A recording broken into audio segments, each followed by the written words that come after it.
जय जगन्नाथ सांग मैंने मुझे ओडिशा माटीर झील रूपा मुझे आपण नहीं आसी आपणकर जानापी बहुत भल कथा।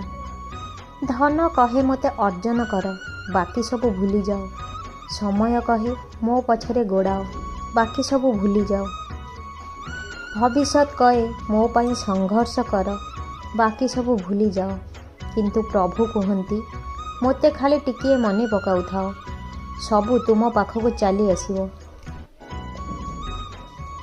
जीवन एक खाता परी दुईटी पृष्ठा भगवान पाखे लेखा सरी। प्रथम पृष्ठा हेउची जन्म, द्वितीय पृष्ठा हेउची मृत्यु, मझी पृष्ठा गुड़िक खाली अटे। तेणु सेगुड़िक स्नेह श्रद्धा भल पाइबारे पूरण करंतु। आपण मानक मो वीडियोटी केमती लगिला कमेंट माध्यम निश्चिंत जणाइबे। आउ मो चैनल को सब्सक्राइब करिवे। जय जगन्नाथ।